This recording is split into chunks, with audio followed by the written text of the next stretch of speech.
추절이죠. 명절입니다. 명절이 되면 큰 기쁨이 있죠. 온 가족들이 같이 모이게 되니까요. 즐거운 시간들을 나눌 수가 있습니다. 한동안 보지 못하다가 이런 명절의 때에 그래도 함께 보게 되면서 그간에 있었던 일들을 서로 이야기하고 재미있는 이야기꽃을 피우는 그런 시간들을 가질 수 있으니까 참 행복한 시간들이 될 것이고요. 이 자리에도 우리 부모님들 찾아오신 우리 식구들 예배를 마친 다음에 즐거운 시간들을 많이 가지실 수 있기를 바랍니다. 그런데 명절이 되면 언제나 모든 가정이 다 그렇게 행복한 시간을 보내는 것만은 아닌 것 같습니다. 가끔은 명절이 오히려 더 마음에 부담이 되는 그러한 가족들도 있어요. 특히 어떤 신앙의 문제로 갈등을 일으키게 되는 경우라면 더더욱 그렇겠습니다. 이 자리에 계신 분들은 대부분 다 온 가족 식구들이 다 예수를 잘 믿어서 하나님께 예배를 드리면서 이렇게 즐거운 교제 시간들을 나누실 수 있겠지만 이 가운데서도 간혹은 그렇지 못하고 신앙적인 갈등에 의해서 특히 우리나라 같은 경우에 제사의 문제가 있으니까 이런 문제들로 인해서 마음의 아픔을 안고 어찌하든지 하나님 앞에 예배를 드리려고 애를 쓰는 이러한 갈등의 삶을 사시는 분들도 계실 겁니다. 어쩌면 오늘 말씀이 이러한 분들에게 좀 위로가 되는 말씀이 되지 않을까 하는 생각을 해보고 또 비단 이런 명절의 때에 그런 문제뿐만이 아니라 우리가 성도로서 신앙인의 삶을 살아가는 이 삶의 현장에서 때로 그 신앙 때문에 고민을 하거나 신앙 때문에 어려움을 겪는 경우들이 없지 않은데 그러한 경우에도 오늘 말씀을 통해서 많이 위로를 받으시고 힘을 얻으실 수 있기를 바랍니다. 오늘 말씀의 제목이 사탄의 대항입니다. 오늘 말씀 안에 사탄이 성도들을 대하여 어떻게 대항하는가 하는 것들이 나타나고 있는데 두 가지 사탄의 특징을 제가 말씀을 통해서 같이 생각을 해보려고 합니다. 그 첫 번째는 이 사탄은요 자진해서 항복을 하는 법이 없습니다. 사탄이 영의 존재이기 때문에 하나님의 능력을 알죠. 하나님이 계시다고 하는 것과 하나님이 얼마나 위대한 능력을 가지고 계시는가, 자기보다 적어도 위대하시다라고 하는 것을 다 알고 있습니다. 그래서 두려워하죠. 그런데 두려워하기는 하지만 그 앞에 무릎을 꿇지는 않습니다. 강제적으로 하나님께서 무릎을 꿇히시는 일이 있지 않는 한 스스로 하나님 앞에 무릎을 꿇는 일은 없는 것. 이것이 이제 사탄의 특징이라 할 수가 있겠는데 오늘 본문에서 그 내용을 우리가 찾아볼 수가 있겠습니다. 본문에 등장하고 있는 사람 중에 하나가 예루살렘 왕 아도니 세덱이라고 하는 사람입니다. 이 아도니 세덱은 가나안 땅의 남부의 맹주로서 남부 지역의 주도권을 쥐고 있는 왕 중에 하나였는데요. 중부의 여리고성과 아이성이 점령되었다고 하는 소식을 듣게 되자 은근히 겁이 났습니다. 이제는 남부 차례인가 하는 생각에 두려움이 오게 되는데요. 거기에 설상가상으로 중부의 핵심 중에 하나인 기브온 사람들이 여호수아에게 항복을 했다는 소식을 또 접하게 됩니다. 그렇게 되면서 이 아도니 세덱의 그 감정을 우리에게 표현하기를 2절을 보십시오. 2절 제일 앞에 보니까 크게 두려워하였으니 이렇게 나오죠. 여리고성과 아이성이 점령되었다는 소식을 들었을 때에 어느 정도의 두려움이 있었는데 기브온 사람들이 항복을 했다라고 하는 소식을 접하여 들었을 때에 그 두려움이 증폭이 되었다라고 하는 것입니다. 근데 그 이유가 2절 뒷부분에 나옵니다. 보시면 이는 왜냐하면 기브온은 왕도와 같은 큰 성임이요 이렇게 되어 있죠. 왕도와 같은 큰 성이라고 하는 말은 왕이 거하는 성읍, 적어도 왕이 거하는 성읍은 탄탄하지 않습니까? 수비력도 있고요. 군사력이 있어서 웬만하면 무너지지 않는 그러한 성이 이제 왕도죠. 그런데 기브온이 그런 왕도와 같은, 즉 왕이 거해도 될 만큼 큰 성읍이었다, 이런 말이에요. 거기에다가 아이보다 크고 그 사람들은 다 강함이라. 이 아이 성에 있었던 사람들과는 비교도 되지 않을 만큼 용맹한 전사들이 많이 있었던 것이 기브온 성이었던 것입니다. 그런데 그 기브온 사람들이 칼 한 번 휘둘러 보지 아니하고 여호수아에게 항복을 한 거죠. 그렇게 되었을 때의 아도니세덱의 마음에 얼마나 두려움이 엄습해 왔겠습니까? 야, 기브온 사람들조차도, 그렇게 용맹스러운 전사들조차도 항복을 할 수밖에 없을 만큼 여호수아가 그렇게 대단한 사람이었느냐라고 하는 생각을 할 때 심리적으로 위축이 될 수밖에 없었던 것이죠. 아마 어쩌면 여호수아에 대한 두려움이라기보다는 그 여호수아와 이스라엘 백성들이 섬기는 여호와라 불리는 신, 그 하나님에 대하여 두려운 마음이 있었을 것임이 틀림이 없습니다. 이렇게 여호와 하나님께 대하여 두려운 마음을 가질 수 있었다고 한다면 예루살렘 왕 아도니세덱도 역시 기브온 사람들처럼 그 앞에 나와서 항복을 할 만도 한데, 오히려 그 반대로 이 아도니세덱이 힘을 규합하는 것을 볼 수가 있습니다. 3절을 보세요. 예루살렘 왕 아도니세덱이 헤브론 왕 호함과 야르뭇 왕 비람과 라기스 왕 야비야와 에글론 왕 드빌에게 보내 이르되 다 올라와서 나를 도우시오. 이렇게 힘을 규합하는 거예요. 남부 연합군을 결성을 하는 것입니다. 남부 지역의 맹주였으니까 그 주변의 도시 국가들이 힘을 합하는 것입니다. 순종을 하여서 이 아도니세덱과 힘을 합해서 기본을 치기 위하여 다 함께 모여 있는 것을 볼 수가 있습니다. 즉 이러한 모습을 보게 되어질 때 사탄은 결코 하나님을 두려워하긴 하지만 그 앞에 무릎을 꿇지는 않는구나 하는 것을 알게 되는 것입니다. 이것을 우리가 신약에서도 과연 이러한 현상을 찾아볼 수 있는가 하는 부분을 예수님의 동생인, 그리고 그 예루살렘 공예회 지도자였던 야고보 장로의 시선을 빌려서 우리가 함께 한번 살펴보면 좋겠는데요. 이 야고보 장로의 특징은 행함이 있는 믿음에 대한 강조죠.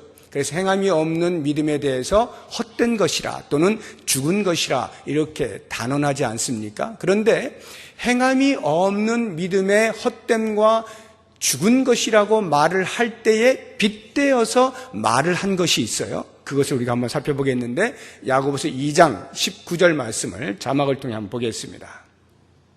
야고보서 2장 19절 같이 읽어봅니다. 내가 하나님은 한 분이신 줄을 믿느냐? 잘하는도다. 귀신들도 믿고 떠느니라. 저기 이 말씀을 보시면요, 이런 의미예요. 야고보 장로가 하는 이야기는 행함이 없는 믿음만을 가진 사람, 네가 하나님이 한 분이신 줄을 믿느냐? 그러나 행함이 없다면 아무것도 아니다 라고 하는 말을 하기 위해서 귀신들도 믿고 떠느니라 이렇게 말하고 있는 것입니다. 이게 무슨 말이겠어요?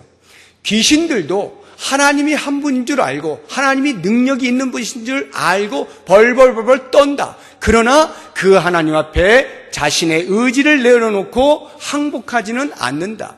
믿음이 있으나 행함이 없는 사람은 이와 같다라는 말을 하는 거거든요. 다시 말하면 행함이 없는 믿음만 가지고 있는 사람은 마치 이 귀신처럼 사탄적이다 라고 하는 말을 하고 있는 것인데, 제가 여러분들에게 지금 말씀드리려고 하는 것은 그 믿음과 행위의 관계를 말하려고 하는 것이 아니라 야고보의 시선, 귀신도 믿고 떠느니라, 귀신의 실체에 대해서 정확히 이해를 하고 있다 이 말이에요. 하나님의 존재를 알고 믿고 떨지만 그렇다고 해서 자신의 의지를 굴복시키지는 않는다라고 하는 것이죠. 이것을 복음서에서 한 사건을 통해서 우리가 정확하게 볼 수가 있는데요. 예수님께서 요단 동편으로 건너가십니다. 데가볼리라고 하는 지역의 거라사 지방에 이르게 되는데요. 거기에 무덤에서 지내는 한 귀신 들린 사람을 만나게 됩니다. 이 사람은 얼마나 사나운지 쇠고랑 찼던 거 다 끊어버리고요. 괴성을 지르면서 아무도 접근을 할 수 없을 만큼 그렇게 사납게 사는 사람입니다. 그런데 예수님께서 그곳을 지나가시면서 그 사람을 보게 되는 거예요. 성경에 보면은 그 사람이 예수님을 보고 달려와 절하며 이렇게 나와 있습니다만 그 다음 절을 보시게 되면 예수님이 먼저 그에게 말씀하신 명령이 나오는데요. 그것이 더러운 귀신아 그 사람에게서 나오라 하는 명령이었습니다. 이 명령을 듣게 되어진 귀신 들린 사람이 예수 앞에 나와서 대답하는 말이 마가복음 5장 7절에 나옵니다. 한번 보시죠. 같이 읽어봅니다.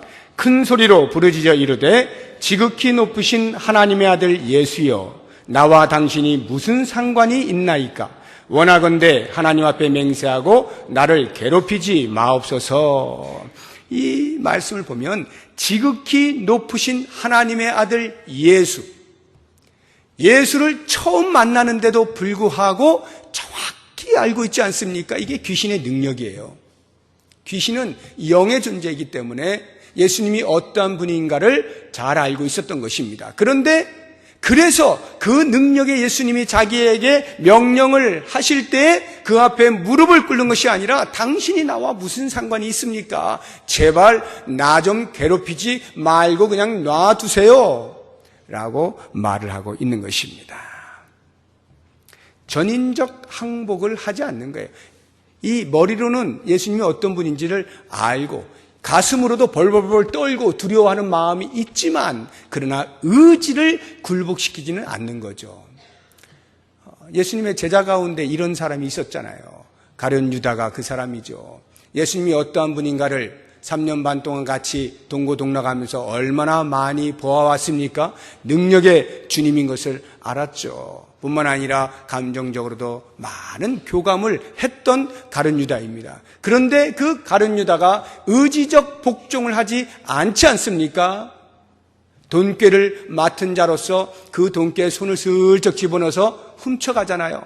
한 번, 두 번 실수로 그러는 것이 아니고 욕심에 의해서 그런 것이 아니라 계속하여 반복적으로, 다시 말하면 의지적으로는 예수님께 전혀 굴복하지 않는 그러한 가룟 유다였죠. 그래서 결국 은 30냥에 자기의 스승인 예수를 팔아 넘기는 최대로 악한 그런 반항을 하지 않습니까? 여러분, 우리는 어떻습니까? 성도된 우리들이 언제나 하나님의 말씀에 순종하며 살면 더할 나위 없이 좋겠지만 가끔 우리도 모르는 사이에 실수할 때가 있죠. 알고 짓는 죄 또는 모르고 짓는 죄들이 있을 수가 있습니다. 그러나 그러한 죄들이 내 양심을 파고 해칠 때, 하나님의 말씀이 찌를 때 우리는 어떻습니까? 반응을 하지 않아요? 내가 지은 죄에 대해서 가슴 아파하면서 하나님 용서해 주십시오 하고 눈물을 뚝뚝뚝 흘리고 가슴을 치지 않습니까? 이게 정상적으로 주님과의 전인격적인 항복을 한 자의 바른 반응이에요. 그런데 그렇지 않은 사람은, 즉 사탄의 수하에 있는 경우에는 의지가 절대로 굴복되지가 않는 겁니다. 스스로 자원하여서 항복하지 않는 것, 이것이 사탄의 특징이라 하는 것입니다. 그 다음에 사탄의 특징 중에 또 다른 하나는, 사탄은 자기 백성이 자기를 배반하는 것을 매우 싫어해요. 그러니까 자기 수하에 있는 사람이 하나님 나라로 옮겨지는 것을 죽기보다 싫어한단 말이에요. 자신이 항복하지 않는 것뿐만 아니라 자기가 가지고 놀던 종처럼 부리던 그런 인간들이 하나님께 항복하고 하나님의 나라로 편입되어지는 것을 눈뜨고 보지 못하는 것입니다. 오늘 본문의 말씀에도 그렇지 않습니까? 왜 아도니세덱이 연합군을 형성하여서 이스라엘을 치지 아니하고 기브온을 먼저 치기 위하여 모이는 이유가 무엇입니까? 배반자에 대한 응징을 하겠다라고 하는 것 아니겠어요? 적어도 이 아도니세덱의 눈으로 볼 때에는 중부 지역에 있던 여리고성이나 아이성은 비록 전멸하기는 하였지만 그래도 가나안 족속의 명예를 더럽히진 않았죠. 항복하지 않습니다. 죽으면 죽으리라고 다 죽습니다. 아도니세덱의 눈으로 볼 때에는 괜찮은 사람들이었어요. 적어도 저 정도로는 살아야지 라는 생각이 드는데 비하여 이 기브온 사람들은 칼 한 번 휘두르지 아니하고 그냥 두 손을 들고 나아가서 항복을 할 때에 아도니세덱의 입장에서 볼 때는 이렇게 가나안 족속의 명예를 실추시키는 이 기브온 족속을 놔두어서는 안 된다. 배반자를 응징해야 되겠다라고 하는 마음이 들어서 연합군을 결성하고 이스라엘이 아닌 기브온을 먼저 치려고 했던 것이죠. 그러나 이와 같은 공격의 대응은 반드시 명예를 실추시킨 것에 대한 응징만으로서만이 아닙니다. 오히려 그것보다 더 큰 목적이 있는데 그것은 일벌백계입니다. 일벌백계. 주변에 여전히 가나안 족속들, 도시국가들이 많이 있잖아요. 그런데 기브온이 항복을 하는 것을 통하여서 마치 도미노 현상처럼 또 다른 도시국가들이 계속하여 여호수아 앞에 무릎을 꿇지는 않을까라고 하는 생각에 이 기브온을 쳐서 일벌백계로서 자신의 힘을 과시하고 이스라엘 민족에 대하여 선전포고를 하는 그러한 모습으로서 기브온을 먼저 치려고 했던 것이죠. 우리가 흔히 농담으로 조직의 쓴맛이라는 말을 자주 하죠. 상황에 따라서 이 말의 의미는 다양한 뉘앙스를 가지고 이해가 되겠습니다만 실제 주목세계에서 조직의 쓴맛이라는 말을 한다면 그것은 역시 이 아도니세덱과 연합군이 행했던 것과 다를 바 없는 배반자에 대한 응징으로서 주어지는 것이죠. 뿐만 아니라 그 배반자를 응징함으로써 또다시 그런 일이 생겨나지 않도록 조직을 유지하고 결속력을 강화시킬 목적으로서 최고의 수단이 응징하는 것 아니겠습니까? 육체에 사는 이 삶의 세계의 법칙이 만약 이러하다고 한다면 영의 세계에서는 어떠하겠어요? 사탄이 볼 때에 자기의 수하에 있던 그 사람들, 인간이 타락을 한 이후에 사탄이 공중의 권세 잡은 자로서 자신의 세력을 든든히 구축하지 않습니까? 그리고 모든 인류를 다 자기 아래 두고 마치 노예처럼 부리는 것 아닙니까? 그리고 이 세상에 적당한 달콤한 몇 가지들을 선물로 주면서 너희는 이거 먹고 살아 하면서 자기의 뜻 안에서 마음 놓고 쥐락펴락하는 것이 사탄의 권세였던 것이죠.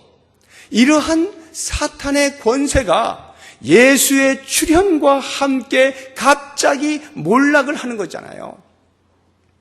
예수님께서 이 땅에 오심으로 하나님 나라가 도래하게 되어지고 그 하나님 나라의 권세가 예수님께서 사탄을 짓밟으심으로써 더 이상 힘을 쓰지 못하게 만드니까 그 하나님의 나라가 왕성해짐으로써 자기 수하에 있던 사람들이 하나씩 둘씩 계속하여 하나님 나라로 이탈되어져 가는 것을 보게 되어질 때 사탄이 눈뜨고 볼 수가 없는 거죠. 그래서 한 사람 한 사람이 자기의 밑에 있다가 하나님 나라로 편입되어질 때마다 그냥 놔두지 아니하고 어떻게 해서든지 방해를 하고 저항하는 것, 이것이 사탄의 대항의 모습인 것입니다. 이러한 것을 그림으로 한눈에 우리에게 보여주는 사건이 신약시대에 있죠. 예수님께서 자신의 수제자라고 할 수 있는 베드로와 요한과 야고보를 이제 변화산에 데리고 올라가잖아요. 그리고는 내려오실 때에 그 변화산 아래에서 어떤 일이 벌어지는데, 벙어리 귀신 들린 아들을 고치기 위하여 아버지가 예수님을 찾았는데 예수님이 안 계시니까 그 산 아래 남아있던 제자들에게 제발 제 아들 좀 고쳐주세요, 귀신 좀 쫓아내주세요 라고 부탁을 했는데, 이 제자들이 아무리 해도 안 되는 거예요. 거기에 많은 사람들이 이미 둘러섰습니다. 서기관들은 비아냥거리고 있습니다. 이러한 광경을 보신 예수님께서 이 믿음이 없는 세대여, 내가 언제까지 너희와 함께 있으며 언제까지 너희를 참을까? 라고 말씀하시면서 그를 내게로 데리고 오라, 이렇게 말씀을 하시죠.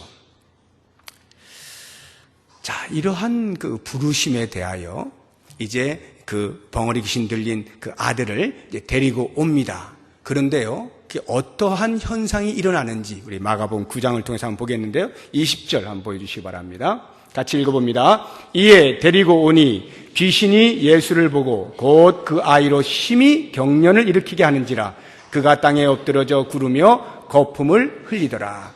귀신이 예수를 보고 그 아이로 심히 경련을 일으키게 합니다. 그래서 그가 땅에 엎드러져 구르며 거품을 흘립니다. 무슨 말이에요?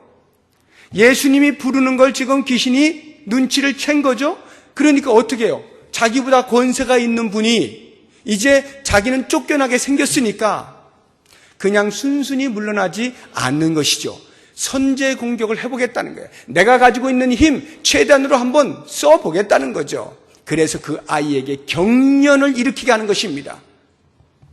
그때 예수님께서 그와 같은 선제 공격에 대하여서 꿈쩍도 하지 아니하시고 오히려 위험 있는 말씀으로 그를 꾸짖지 않습니까? 25절 말씀 한번 보시기 바랍니다. 같이 읽어봅니다. 예수께서 무리가 달려와 모이는 것을 보시고 그 더러운 귀신을 꾸짖어 이르시되 말 못하고 못 듣는 귀신아, 내가 내게 명하노니 그 아이에게서 나오고 다시 들어가지 말라 하시매. 얼마나 위험 있는 말씀입니까? 그 귀신에게 대하여서 권세 있는 자의 그 위험으로 당당하게 꾸짖으시면서 명령하신 거죠. 나가라! 그리고 다시는 들어오지 말라. 이 정도의 권세 있는 말씀을 들었다고 하면 아무리 버티는 귀신이라 할지라도 그냥 꼬리를 내리고 도망갈 법한데요. 이 귀신이 그렇게 하지는 않습니다. 그 다음 보십시오. 26절입니다. 같이 읽어봅니다. 귀신이 소리 지르며 아이로 심히 경련을 일으키게 하고 나가니 그 아이가 죽은 것 같이 되어 많은 사람이 말하기를 죽었다 하나. 안 나갈 수는 없고 자기보다 힘센 자가 나가 하니까 안 나갈 수는 없고 나가긴 나가는데 그냥 나가려고 하니까 이 배알이 뒤틀려서 그냥은 못 나가겠고 그래서 자기의 온 힘을 다 쏟아 붓는 것입니다. 아이로 경련을 일으키게 하는데 그 경련의 정도가 마치 사람들이 볼 때는 죽은 것 같을 만큼 그렇게 발악을 하는 거예요. 귀신이 최후의 발악을 하면서 나가는 모습을 보게 되는 것입니다. 예수님의 능력 때문에 그 아이를 죽이지는 못하고 죽을 것만큼 정도 자기가 할 수 있는 최대한으로 죽기 직전까지 몰고 가는 이 모습, 이것이 바로 사탄이 자기 수하에 있던 자가 하나님 나라로 편입되는 것, 하나님의 백성 되어지는 것, 죽기보다 싫어한다고 하는 입증이 되는 것입니다. 사랑하는 여러분, 이 시대에도 사탄은 여전히 우리를 방해하고 우리에게 저항을 하고 있습니다. 특별히 신앙의 입문을 하고 있는 사람들, 그래서 마음에 열정을 품고 지금까지 내가 죄악된 삶을 살았는데 예수 그리스도를 만나서 새로운 삶으로 살아보겠다라고 하는 뜨거운 마음을 품고 있는 이런 사람들에게 사탄은 더더욱 반항을 하죠. 옮기긴 옮겼으나 전혀 예수 믿은 것 같지 않은 아주 유약한 믿음을 가지고 있는 사람들에게는 굳이 사탄이 이 정도로 반항을 할 필요가 없겠죠. 아직은 자기 수하에 있는 것처럼 보이니까요.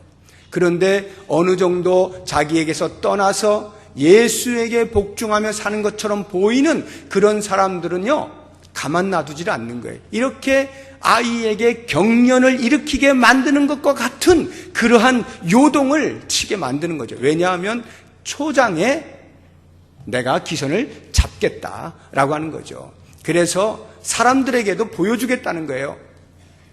야, 예수 한번 믿었다가 집안 말아먹게 생겼네.